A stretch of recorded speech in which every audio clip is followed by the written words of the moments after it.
The situation with the competitive foods is probably about to change. The legislation that is currently in front of Congress, the Child Nutrition Reauthorization Act, has a provision, the bill that emerged from the Senate Agriculture Committee has a provision that would give the Secretary of Agriculture the power to regulate all foods sold at school, not just the foods in the National School Lunch Program. And virtually any set of regulations that he would implement would be likely to eliminate some of the biggest moneymakers. So I think many schools are going to have the opportunity to reconsider their competitive foods policy. They're going to have the opportunity to consider removing a la carte items and vending machines because they're going to lose, I assume, the ability to sell some of the most egregious items, which are often the biggest money makers. There's also new research that suggests that while school food service directors, in my experience, and I interviewed many of them, uniformly believe that the a la carte items subsidize the reimbursable meal.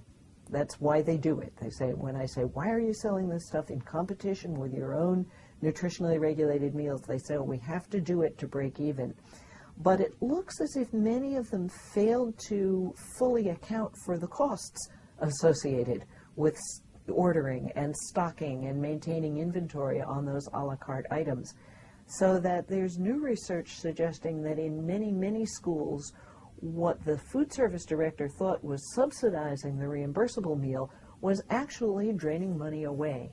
So I think as word gets around about this and people are helped to take a more detailed look at the costs associated with a la carte items and vending machines, we may see some great steps forward. So now would be the time to combine that with not only a healthier food in the cafeteria, but more appealing, more variety, more fresh fruits and vegetables.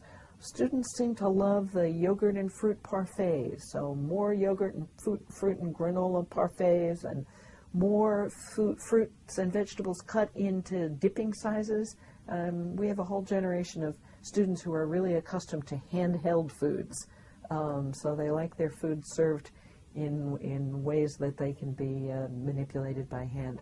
So that is probably just around the corner, and your people visiting this website can inform themselves about the progress of child nutrition reauthorization legislation. They can do it by going to the website of the Food Research and Action Center, that's www.frec.org, or the Community Food Security Coalition, www.foodsecurity.org, or the One Tray Coalition, or through their local slow food chapter.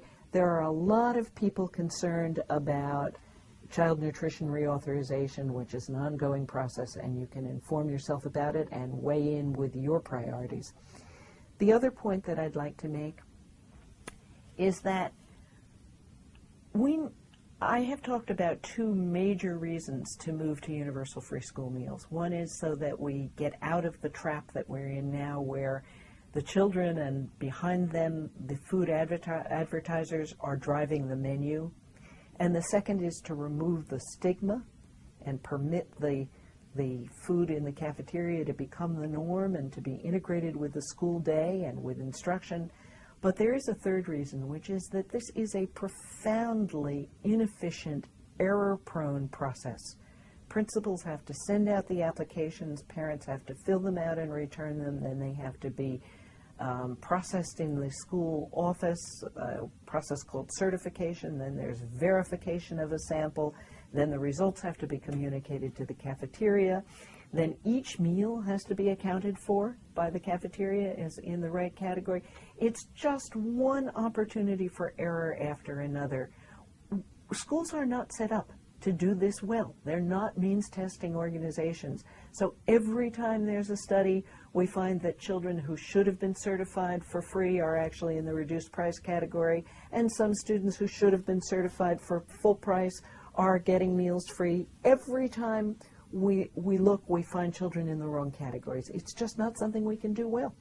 So universal free school meals would end this waste of our resources and free food service personnel to concentrate on cooking better food and school administrators to concentrate on the business of teaching children.